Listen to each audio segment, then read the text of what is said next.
I'm not a morning person. Dedicated to being passionate about it. Bodybuilders have become more lazy. People have always thought I lift fake weights. Iran and the United States. You take responsibility for that. Hey George, how are you, man? Good. How you doing, Vlad? Good to see you, man. Good to see you. How you been? Everything okay? Yeah, everything's all right. You know, just getting this off season rolling and getting ready for this Olympia coming up. Nice. I like your hoodie, man. That's nice. Oh, thank you. Yeah, Red Count one all day, baby. I was looking forward to this interview, man, because we never really done one before, so I have a lot of things to ask you, man. Oh, sure, absolutely. First of all, how you been? How's 2020 for you, and how's this year been going so far? Well, 2020 was definitely hectic because that's when the whole pandemic started and we had the lockdown.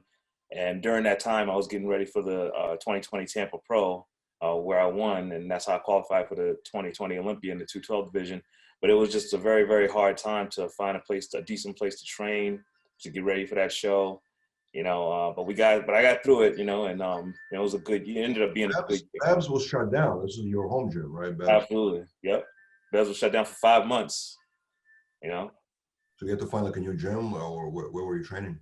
Well, I originally I started like just working out at home, doing what I could, but that wasn't enough to really get ready for a show, as we all know. So I ended up finding a friend who had a little private facility that would just let me in, let me get my workouts in, and then that's how I pretty much prepped for the show. And before that, you were like you mentioned at home, like what were you doing at home? Just like bands and like push-ups? Doing a little bit of bands. I have a few dumbbells, but they're not that heavy, so I was doing a lot of time under tension training to try to compensate for not having the heavy weights. But it's only good to a certain point. Now this 2020 was your debut in a 212, correct? That's correct. So I want to kind of tell me how you got into bodybuilding originally, because I know you came in as a classic physique competitor, right? So talk about like how you got interested in bodybuilding and how you got. That's a good question. Well, how I got into bodybuilding was actually through martial arts, because before bodybuilding, I was heavy into the martial arts. I have a black belt in Shotokan karate. Bruce Lee is my inspiration, and researching him, I read up that he started lifting weights to get better with his techniques, to get stronger with his punches and kicks. So I started doing the same thing for myself, and I joined the gym. And when I started working out with weights, I noticed my body was starting to change, very quickly. And somebody at the gym saw me when I was wearing a tank top one day, and he was like, "Hey, do you compete?" And I was like, "No." He's like, "You should." And he's like, "'Cause I see you have good genetics." So I was like, okay, that interests me. So through him, I got into bodybuilding and did my first show, and I fell in love with it instantly, and that's how I got into bodybuilding. And I didn't start as in classic physique in bodybuilding. Like I started actually as a bodybuilder, because I started competing in 2008, and at that time there was no classic physique. It was all bodybuilding, and I was a middleweight bodybuilder at first. Then I went to a light heavyweight bodybuilder, and then I was a heavyweight bodybuilder, and that's where it kind of went downhill for me. I didn't like the way my physique was looking because I was trying to get big so fast. I feel like I was losing my aesthetics, and then at 2013, I said, you know what, that's it. I want to call it quits. I don't want to do this anymore. I feel like maybe it's not for me. I was essentially retired for 3 years, and then that's when Classic Physique came out in 2016. I saw that. I was like, I mean, I didn't really know what they were really looking for when I saw it, but this is interesting. And what intrigued me about it really the most was the fact that I saw that I had to come down in weight in order to do that. And I always felt like maybe if I would have stayed a light heavyweight bodybuilder than going to heavyweight bodybuilder, I would have been more successful back in 2013. So that's pretty much how I got into classics. Mm-hmm. So Bruce Lee you were a fan of Bruce Lee growing up? Oh, major fan. I have all his movies. I was reading, I read his book. I wanted to be just like Bruce Lee. He was a huge inspiration for me. That was a movie that came out a couple of years ago called Once Upon a Time in Hollywood. I don't know if you saw it or heard about it. I heard about it. I didn't actually see it. In a very weird light, and I heard people complaining about that. Have you heard about it? I heard that. I heard it because that's directed by Quentin Tarantino, right? Yeah, I heard that. I didn't actually see it, but I did hear that a lot of people didn't like the way Bruce Lee was portrayed in the movie. I mean, yeah, very strange. I wonder what they did. I mean, I'm interested to see it, to see what the issue is. But I did hear it got some backlash though.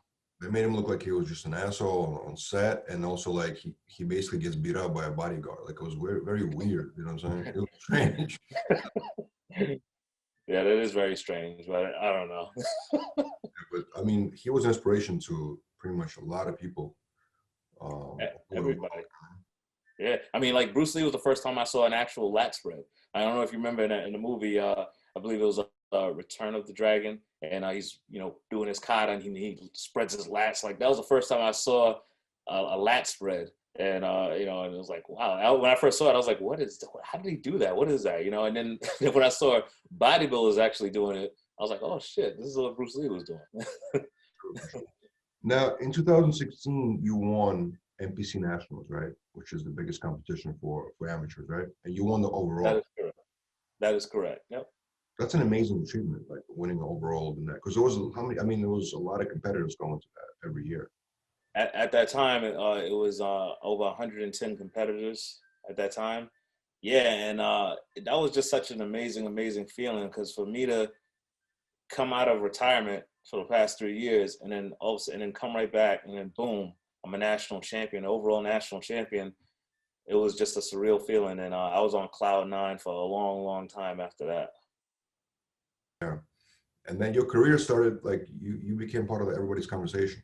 You won Arnold Classic relatively fast. You know what I mean? Like you were the guy. Yeah, it's been a wild ride. Like that's how I know that it was my destiny to go this route, because like I said, I walked away from the sport in 2013. I was done. I had no kind of desire to compete again anymore at that time. And it was just through circumstance that I ended up meeting my now coach, Justin Miller, because I didn't want to do a show. My partner, who I still worked out with, he wanted to do a show.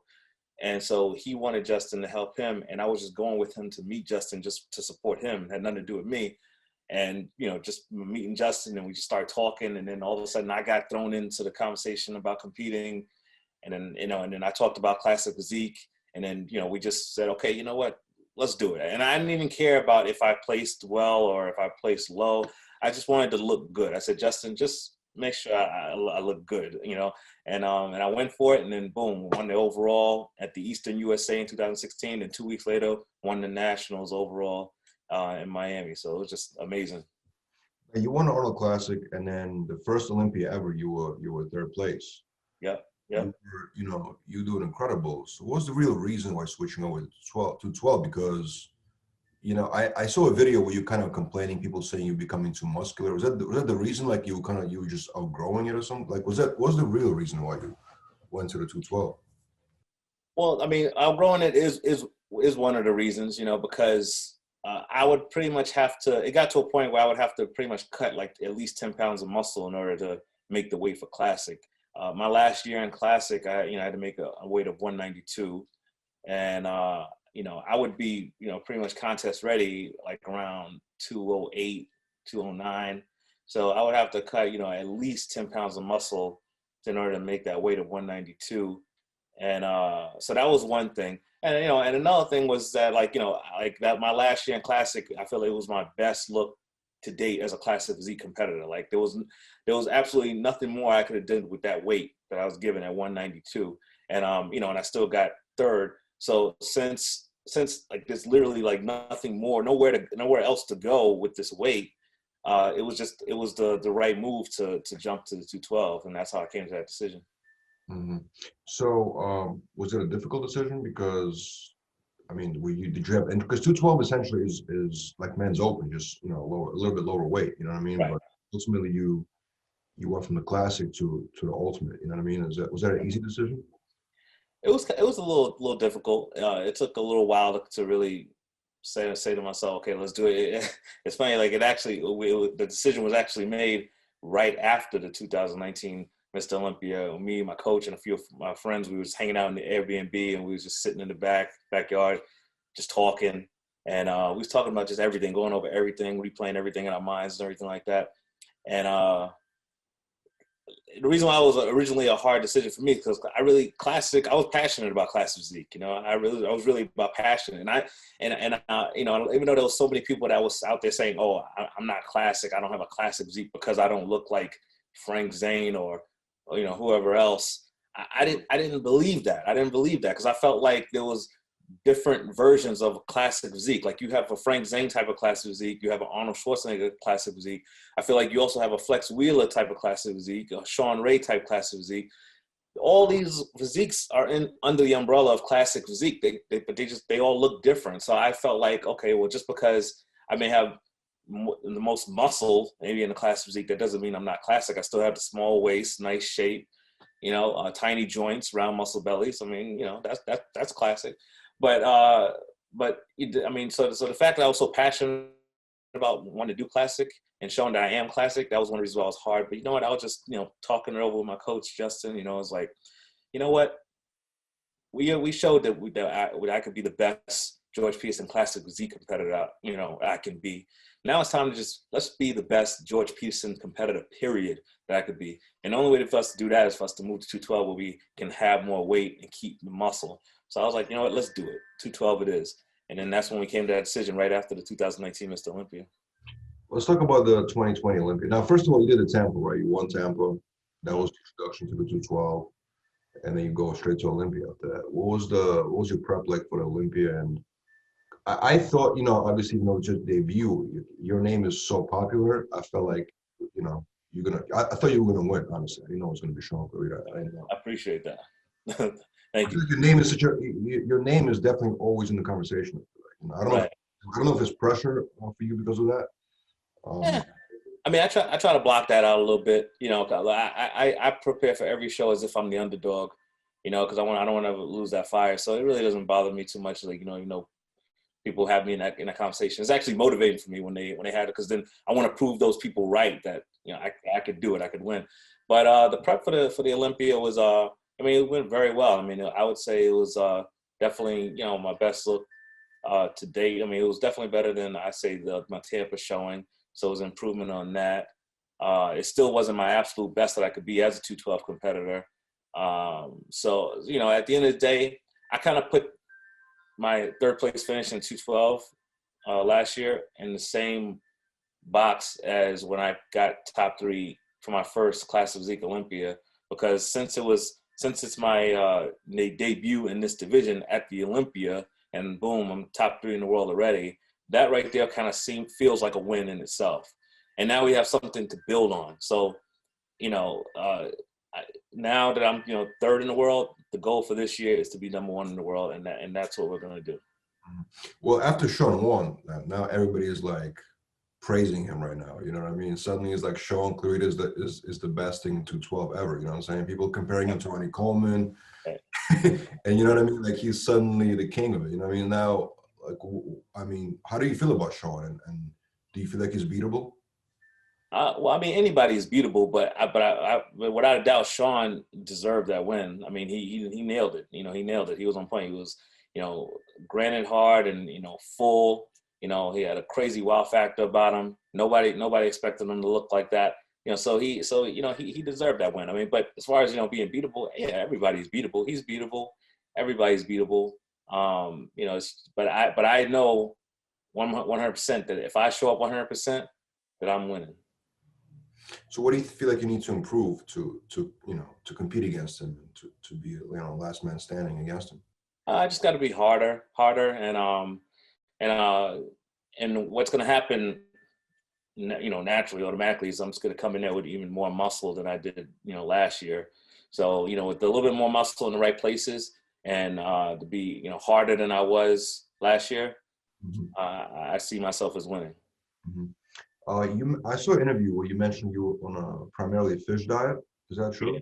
Yeah, that's true. Yeah, it was pretty much primarily fish. There was a lot of days where I was eating nothing but fish, because I was really trying to, I was really, hungry to bring in that as much detail as possible. So I was, just grinding it out on just, fish, tilapia,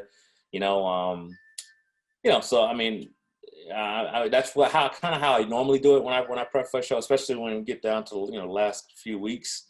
But we'll see how it goes. I mean, things change as we get older. Our bodies respond differently to different things. So I'll play it by ear and see if that's still the way to go this year, or if we need to change it up.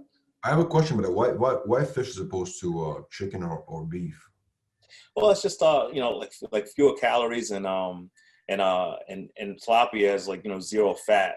So that's the reason why I would go with that white fish as opposed to say like, chicken, and definitely, not, salmon, because, salmon has, fat in it.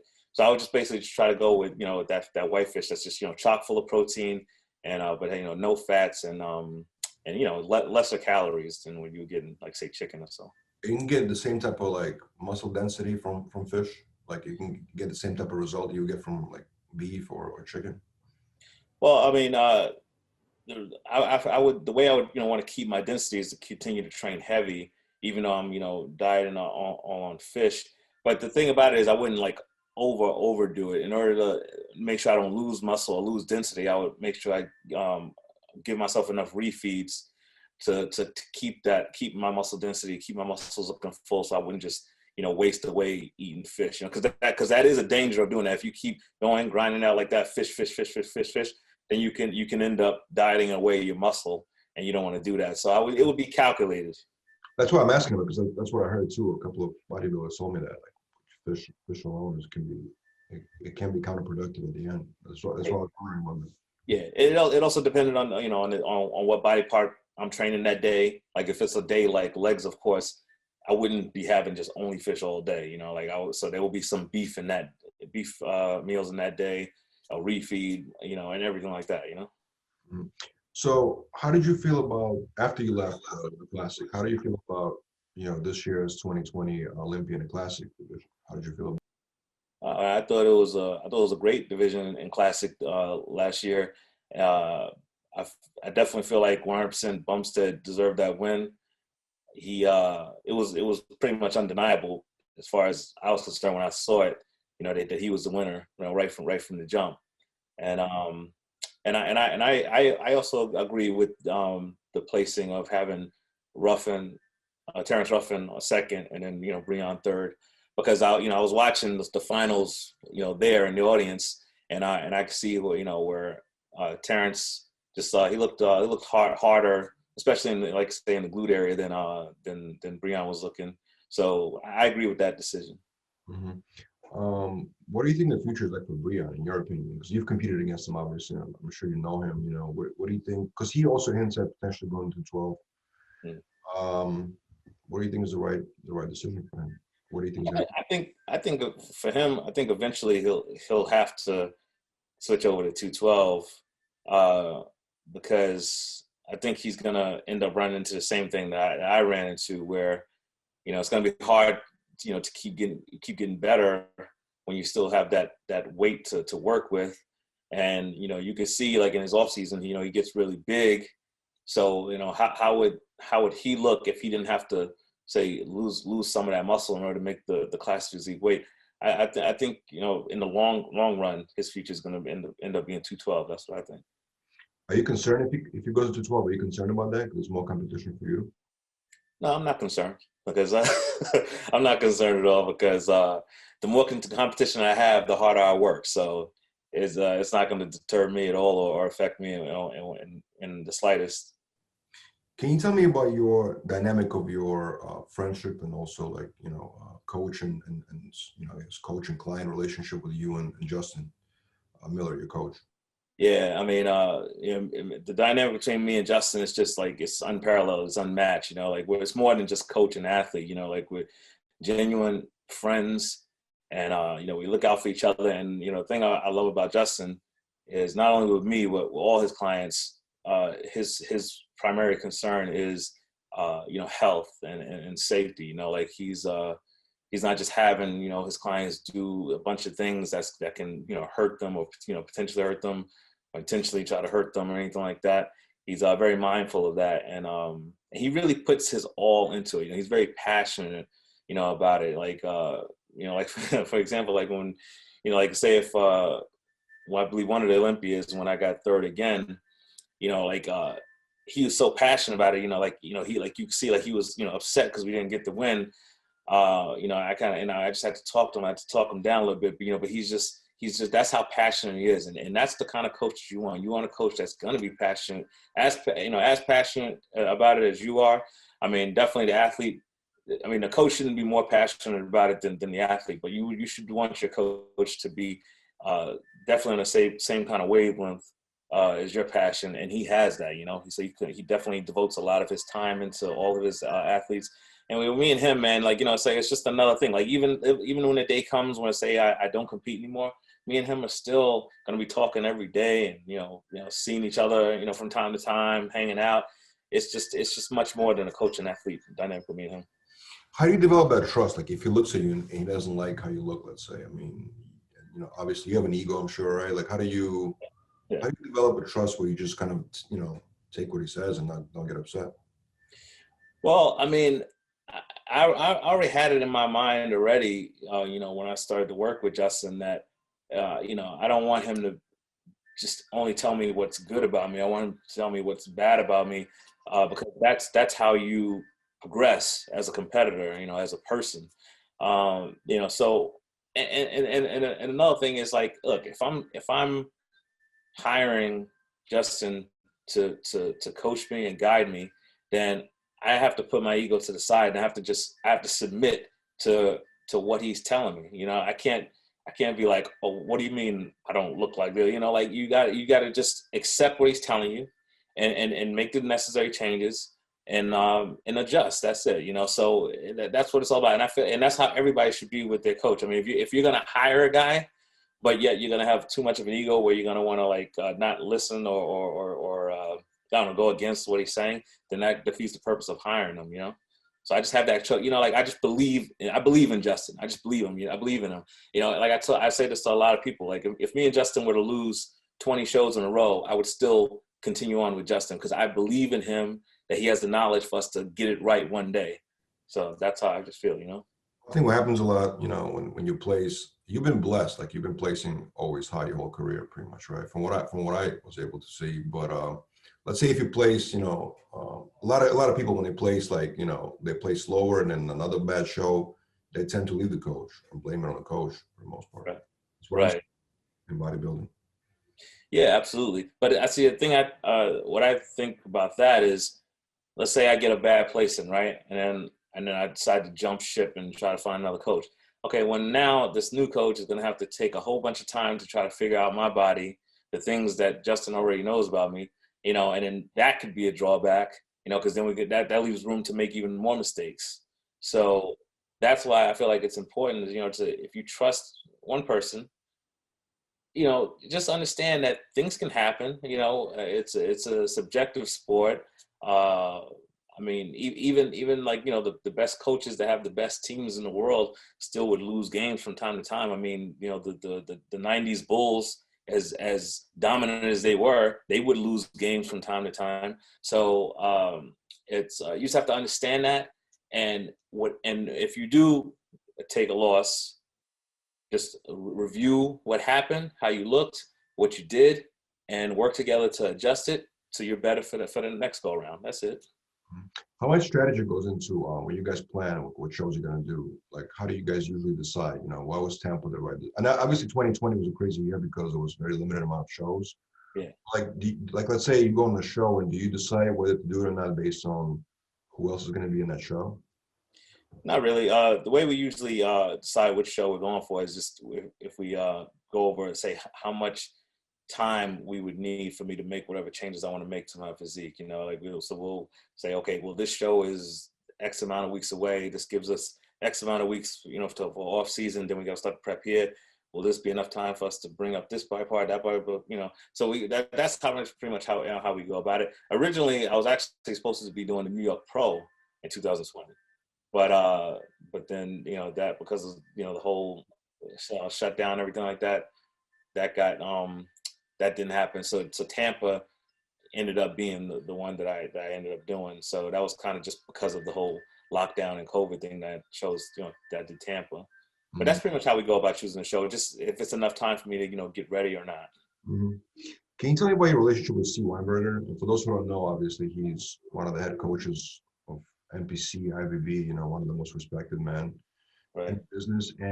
But he also happens to be, the owner of the gym that you train in. So he's right. So talk about the relationship. And also some people might think, you got an advantage because you know him so close. Right.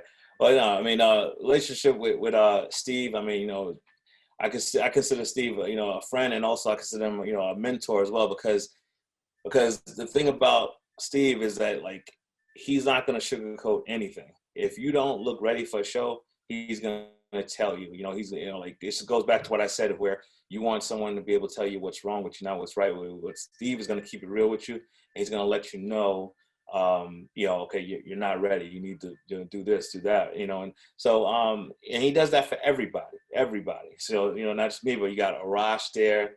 You got Arash there. You got Juan Morel. You got Max Charles.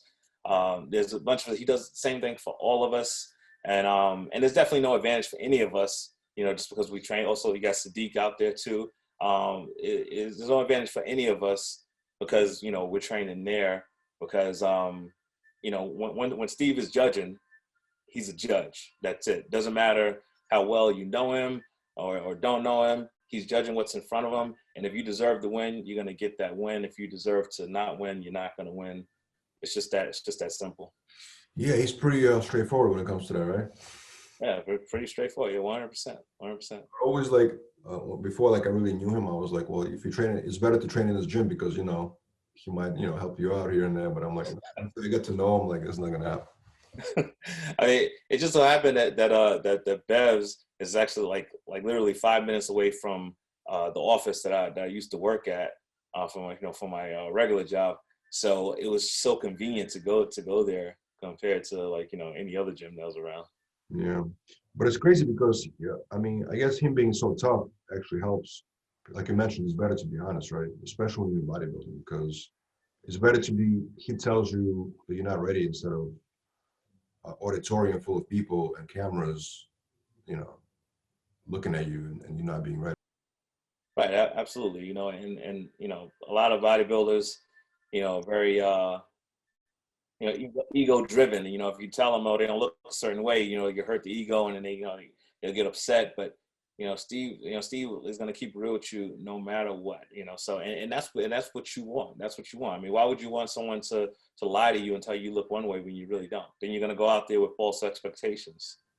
Yeah, sugarcoating is not good. But it's crazy. Some leagues out there, they actually give participation medals to the contestants. Like, let's say, have you ever seen that before? Not in the IBB, but like some organizations, they give like everybody a medal. Everybody. Oh yeah. Yeah. It's called participation one. Interesting. No, I haven't actually seen that. No, but I believe that this, that probably happens. Hey, it is what it is.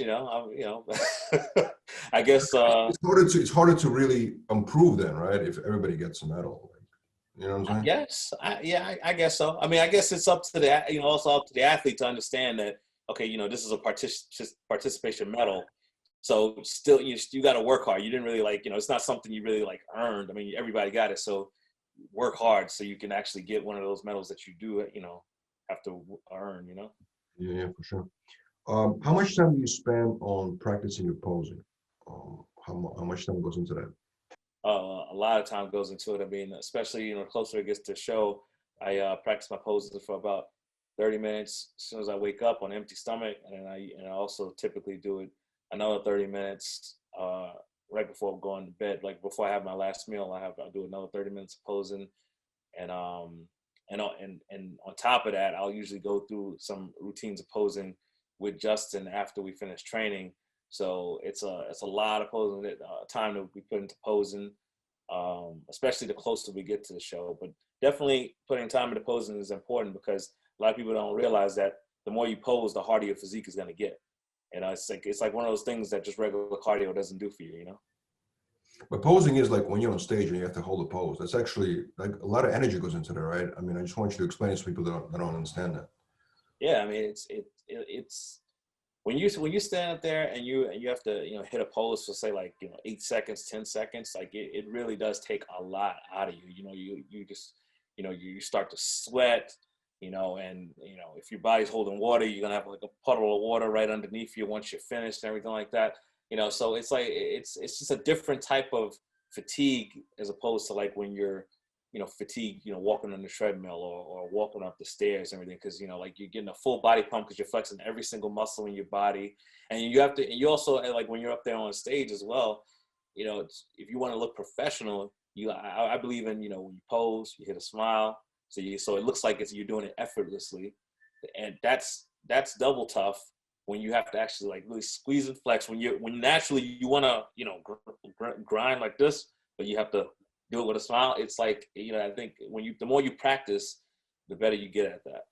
That's why, you know, some people, I guess it's a debate. Like some people don't call bodybuilding a sport. They say it's just, you know, it's a passion. You know what I'm saying? But when it comes to posing on stage, and then like imagine they bring you back right for the comparison round. That's definitely a sport. I mean, you're really trying to outpose the other guy. That's a definition of competition. That's why I don't understand people say it's not a sport. I really don't get that. I don't understand why people say that. It's the people that don't really understand it. That's the people who say that. You know, it's definitely a sport. I mean, because like you said, if it comes down between you and another guy, and let's say both of you look pretty much equally as good, what's it going to come down to? It's going to probably come down to the posing, you know, and who can last the longest, who's gonna fade the quicker, you know. So you know, posing is definitely a huge part of it, and it definitely is a sport in that regard. Yeah, I agree 100%. Now, what about social media? What is your take on social media, right? Because some people say, well, you know, in order to be a good bodybuilder, you got to distance yourself from that. You got to go and work hard and put your phone away, you know? How do you feel about that type of comment, those type of comments? Well, I believe that to an extent, yes. If you want to really focus and on your craft and really try to be the best bodybuilder that you can be, I do believe it to an extent. You do have to put your phone away for majority of the time that you're training and you're doing the things that you need to do, because you just got to be focused. It takes a lot of focus. If you're interrupting the focus to go pick up your phone so you can, you know, record a set and everything like that, it interferes with it. At the same time, it's the world we're in right now. It's the world we're in right now, and social media is how a lot of, you know, bodybuilders and athletes, you know, make their money. So it's a necessity at the same time. So you just have to find that balance where you're able to do both, and it's not going to compromise the ultimate goal, which is, you know, to be the best bodybuilder you could be. I agree with you, man. I feel like it's impossible to just put everything away. I mean, look at you, Redcon One, right? I mean, you have over 300,000 followers. I mean, that's one of the key assets that you bring to Redcon One, right? I mean, Yes. how can you say that it's not, you know, you just put the phone away, you know? So I don't understand when people say that either. Like, right. I mean, exactly. I mean, like when I say you have to do it to an extent and find the right balance, like let's say for me, for example, like when I train, I do keep my phone in my bag, but I'll train. But let's say if I need to record a set, I'll take it out just for, you know, quickly, and I'll record one set, and I'll put it right back in my bag and finish the workout. You know, so that I feel like that's a good balance right there. As long as it's not too much, because you have to remember, like, what's the reason why I have over 300,000 followers? What's the reason why somebody has so many followers? You know, because they're good athletes. People, you know, want to follow them, and people, you know, want to, you know, be inspired by them. So you don't forget what brought you to that dance. You know, what brought you to that dance was training hard. You know, was putting in the time in the gym. So you don't want to compromise that at the same time. So that's why I say it's a balance. you've got catch-22 in a way, right? You gotta, you know, absolutely. Right. Now, what about when you get ready for a competition, right? Whether it's Olympia, Arnold, whatever, right? Do you try to keep up with the competitors in their social media to see their progress and see how they're looking before the competition? No, not really. I don't try to like you know, keep up, or you know, I don't like, you know, say go searching, you know, like other pages. I wonder how this guy's looking. I don't do that. I mean, I'll see the stuff when I'm on just go scrolling through, you know. You know, it's impossible not to see it when you go in there. But I just try not to let my mind play any tricks on me, because it's very easy for that to happen. You know, and I just really just, most of my focus is on my own social media. Like I don't even worry about anybody else's. I just make sure that I'm putting out the stuff that I want to put out, and that's all I'm concerned about. You seem like a very positive guy. Like I've seen a lot of interviews with you. You always, on your post as well, you know what I'm saying? You always give a positive outlook. You never really. Yeah. I mean, that's just how, you know, it's just how I am. I feel like I'm the type of guy where no matter what's going on, I feel like, you know, even if something bad's going on, you have to look at the glass as, you know, like half full rather than half empty. You know, I feel like there's so much negativity going on in the world. If people just, you know, really focused on the positive things of everything, I feel like they'll be happier people in this world, and just less stress going on, and, you know, a whole bunch of BS, and, you know, that we have in the world, you know. You know, I was talking to your label mate, Blessing, a couple of weeks ago. We did an interview, Right. and he was saying that you got to bring drama into bodybuilding. Like you got to bring the excitement, not drama, but exciting. You know what I mean? Like he was Right. going through like a back and forth on social media with Right. Nick Walker, and he was saying that's good. Like let's do more of that. Let's create, you know, bigger events. Let's really sell it to the fans. I mean, what do you think about that? Are you into that? I mean, I mean, I can see what he's saying. Like, you know, it does, you know, creates that talk and that, you know, that hype, and, you know, it brings eyes to it. So when the show goes down, people are really going to want to see how these guys are going to look next to each other. I mean, I can understand that. I get that. I mean, so I agree with him. I agree with him. I mean, I've never really, I mean, I've never participated in anything like that with anybody else, but I don't know. It just kind of like, That's part of him. That's part of his personality. I feel like, right? right. It's got to be like, I guess, in you to do it. Otherwise, doesn't look real if you just, you know. Exactly. It doesn't look real, you know what I mean? And I mean, and I guess it also depends on the way you do it too. If you do it the right way, then it could work. But you know, sometimes you get it where like the guys are talking as if they're gonna like fight or something, you know, but it's kind of, but you know that this is not going to end in a fight, so it's kind of silly. You guys talking all this stuff to each other, you know. But like, you know, like I've seen stuff like that before. But the way, you know, like the way Blessings and Nick Walker are doing it, I mean, I think that's fine. I mean, you know, I think it's good. It's going to bring eyes to when they both do the show, and people are going to see how it's going to play out. Yeah, for sure. A couple more questions. We're gonna wrap up soon. So, what is the secret to building a back like yours? Because that's one of the features, you know, signature body parts. Everybody's talking about your back all the time. What's the secret, man? How do you develop it? All right. Well, I'll tell you, well, you know, my secret as far as when I train back, and this is pretty much for every back movement I do. The key is when you contract to expand your chest. So let's say you're doing a lat pull down. When you pull down, you expand your chest. When you're doing a seated close grip cable pull, expand your chest on the contraction, because even with no weights in my hand right now, if I just do the movement and I expand my chest, I feel my lats working. I feel everything in my back, you know, being contracted. So if you were to master just that technique and apply it to every movement, bent over rows, when you contract, expand your chest on the contraction. If you master that, I feel like you could you'll get great results in your back, and also just, you know, hitting the back from different angles. You know, you don't have to do every single back movement in one workout, you know, but you can just switch it up from time to time. Like one week I may do overhand barbell grips, and next overhand barbell rows, and then the next week I may do underhand barbell rows. You know, you just switch it up from time to time and just hit the back from different angles. Nice. How many exercises do you do for like a back, like a body part like back? How many exercises do you do in a day? I typically do about 6 to 7 different exercises, actually. Yeah. Yeah. Well, the back is a big muscle. It's a big muscle. Like the back and legs are two biggest muscles we have. You know, so yeah, I typically do about 6 to 7 you know, different exercises. So and when I do it, I feel like I just got a, you know, complete back workout, and you know, I feel my back everywhere, and doing that has been able to help me, you know, reach the kind of development that I have in my back right now. Mm-hmm. What about what is your typical day like when you're in prep mode? What time do you wake up? How many meals do you do, and how many times you work out? All right, so typical day for me when I'm in prep, I usually wake up around 8 a.m.